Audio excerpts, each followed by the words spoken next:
안녕하세요. 컨쇼 대표 서영진입니다. 자, 오늘 제가 준비한 거는 과연 사탐런 하는 학생들이 있어요. 사탐런을 한다라는 건 자연계 학생들인 거죠. 자연계 학생들이 지금 고등학교 2학년 때까지 내가 이제 과학을 하다 보니까 과학이 너무 어려운 거죠. 그러다 보니까 과학보다는 사회가 낫지 않을까라고 해서 사탐런을 하는데, 나는 첫 번째, 아니 왜 사탐은 쉽다고 생각하지? 사탐도 어렵거든요. 걷다가 만약 고등학교 1학년, 2학년 동안, 특히 2학년 동안 내가 과탐에 대한 부분에 대한 개념과 문제풀이를 많이 해봤을 거 아니에요.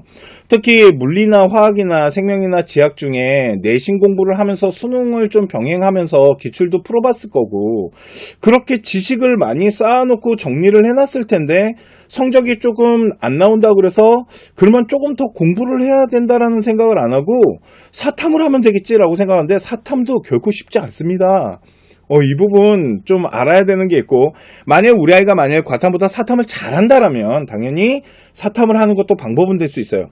또 하나, 미적이랑 기하가 힘들다고 화통을 선택하는데 그거는 솔직히 반대합니다.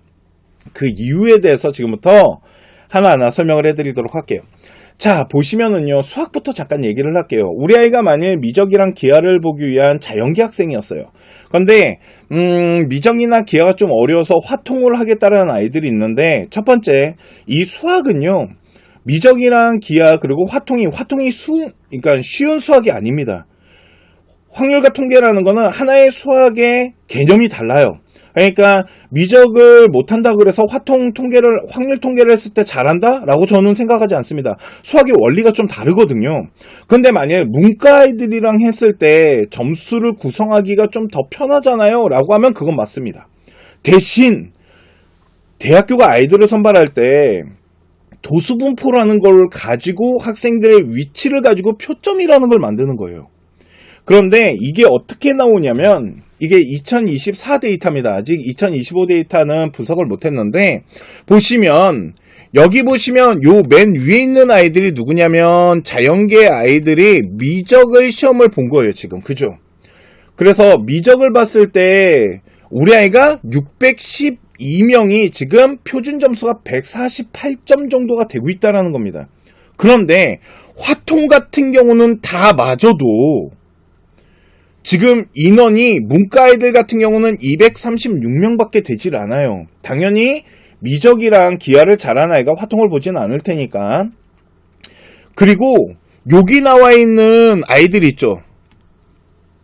10,000명이 좀 넘는 1774명. 얘네가 지금 뭘 한 거냐면요, 교차를 한 겁니다. 그러니까 교차를 했을 때 문제는 뭐냐면, 화통을 교차를 해서 점수를 받아도 우리 아이가 받을 수 있는 표점이 137점인 거예요. 미적 본 아이랑 무려 11점이 차이가 나게 돼요, 이게. 잘 선택해야 되는 겁니다. 화통이 쉽다라 그래서 문제를 다 맞추면 되지 않겠습니까? 라고 생각하겠지만, 다 맞춰도 표점이 미적이랑 기하 아이들한테 밀려요. 이게 도수분포상 그렇거든요. 그래서 요 수학에 대한 공통과 그리고 화통을 보고 하는 이 부분 때문에 이과 아이들이 문과로 뭘 하는 거냐면 교차 지원이라는 걸 하는 거예요, 나중에. 예를 들어서 미적 148점 받은 아이가 경영학과를 집어넣는다라면 여기 137점 아이랑 경쟁을 할 거 아니에요. 그죠?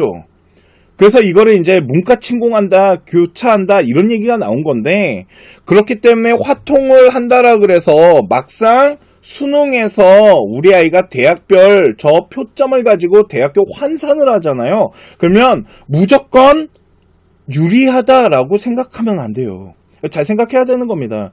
또 하나는 미적과 기하보다 화통이 쉽잖아요. 그렇지 않습니다. 수학의 원리가 다른 거지. 대신 문과 아이들이랑 경쟁한다라는 이점은 있겠죠. 이런 부분 때문에 저는 솔직히 그냥 미적과 기하를 가지고 좀 버텨야 돼 라는 얘기를 많이 합니다. 이거를 첫 번째 좀 생각을 해야 되는 게 있고요. 두 번째는 이제 사탐런이라는 걸 합니다, 아이들이. 그죠? 그러면 자연계 아이가 만일 이제 사탐을 봐가지고 수능을 보게 되면 뭘 체크를 해야 되냐면 2026년부터 과탐을 본 아이들에게 가산점을 줘요. 이 가산점에 대한 부분이 저는 솔직히 좀 많이 풀렸다고 생각했거든요. 그런데 조사를 하다 보니까 안 풀렸더라고요. 이게 무슨 말이냐면 나중에 우리가 가군, 나군, 그리고 다군 이렇게 몇 장의 카드를 수능 정시 때 쓸 수 있냐면 3장의 카드를 쓸 수 있는 거예요.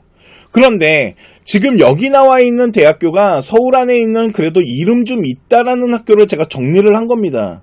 보셨을 때 뭐 경희대학교, 고려대학교, 광운대, 국민대, 단대, 동대, 세종대학교, 성신여대, 성균관대 이런 데가 이렇게 가산점을 주잖아요.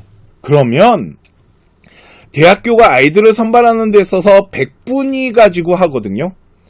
이건 표점 갖고 하지 않습니다. 홍익대학교만 표점 갖고 하는데 100분위 점수에다가 가산점 3%를 집어넣은 다음에 이거를 변환 점수를 때리잖아요. 그러면 과탐을 조금 밀리더라도 사탐보나이보다 점수대가 높게 형성되는 계산식이 생겨요. 특히 성신여대 이렇게 10% 때리고 성균관대 5% 때리고 과기대 7% 때리고 이래버리면 명지대학교 10% 때리잖아요. 이러면 사탐보나이들은 여기 지원 못한다라는 소리예요. 그러면 나중에 정시 지원할 때 가군, 나군, 다군 카드 하나하나 형성하면서 갈 때 여기 나와 있는 가산점 대학을 다 빼버리잖아요. 분리하기 때문에 빼잖아요. 이러면 나중에 가나다군 넣을 데가 없어요. 아니면 인문계로 넣어야 되거든요. 만일 내가 사탐을 해가지고 문과를 넣을 거야 그러면 상관없습니다. 그러면 화통하고 사탐해도 돼요. 상관없습니다. 내가 만일 미적기에 한 다음에 사탐한 다음에 교차해가지고 경영경제 넣을 거야 그러면 상관없어요. 근데 만일 자연계 쪽으로 전통적으로 밀고 들어올 거잖아요. 그러면 이 정도 대학이 가산점을 때리는 대학이 이렇게 많다라면 이 밑에 보시면 숙명여대, 숭실대, 이대, 인하대, 중앙대, 항공대 다 가산점 붙어요. 이 정도 대학교면 이거는 사탐러만 하잖아요. 그러면 되게 불리해지는 거예요. 나중에 저거 가산점 퍼센테이지 집어넣잖아요. 결코 작은 점수가 아닙니다. 왜 그러면 100분이 1, 2점이 되게 큰 거거든요. 나중에. 이해 가십니까? 그렇기 때문에 사탐런을 한다? 한번 잘 생각해 봐야 되는 거고, 왜? 다시 말하지만 과탐은 못하는데 사탐은 자신 있다? 잘 모르겠습니다. 사탐이 쉬워 보이십니까? 예전에 제가 사탐 강사였잖아요. 사탐 쉽게 보시면 안 됩니다. 사탐도 난이도 문제라는 걸 내고요. 또 하나, 사탐은요, 과탐보다 점수에 대한 분포 이런 게 더 불안정해요. 쉽게 말해서 생활윤리 같은 경우 막 한 문제 틀리잖아요. 그러면은 100분이 확 내려갑니다. 이런 경우도 있어요. 그렇기 때문에 이거는 잘 선택해야 된다. 그리고 또 하나, 어차피 탐구 얘기 나온 김에 저는 탐구를 뭘 해야 될지 모르겠습니다 라고 합니다. 그죠? 그랬을 때 탐구를 선택하는 첫 번째는 무조건 학생이 잘하는 거, 좋아하는 거 하는 겁니다. 그냥 학생이 좋아하는 거. 우리 아이는 경제를 좋아해요. 그러면 경제하는 겁니다. 우리 아이는 물리를 좋아합니다. 그러면 물리하는 겁니다. 이해가시죠? 그런데 만일 학생이 하고자 하는 게 뚜렷하게 없어요. 뭘 해야 될지 모르겠잖아요. 그럴 때 뭐 하는 거냐면 인원이 많은 거. 그래서 과학 같은 경우는 생명이나 지학. 그리고 사탐 쪽으로는 생활윤리랑 사회문화. 이런 거 하는 겁니다. 인원이 많아야지 등급이나 100분위 따기가 좋거든요. 베이스가 좀 깔리기 때문에. 그래서 요렇게 선택하는 거다라고 보시면 될 것 같습니다. 그러니까 다시 한번 말씀드리지만 사탐, 런 잘 모르겠습니다. 저희 컨쇼에서는 현재 컨쇼 오픈 채팅방을 운영하고 있습니다. 오픈 채팅방에서도 라이브처럼 질문을 하시면 제가 아는 거에 있어서는 다 설명을 해드리고 있고요. 혹시나 모르면은 조사를 해서 설명을 해드리고 있으니까요. 저희 컨쇼 오픈 채팅방도 많은 참여와 이용 부탁드리도록 하겠습니다.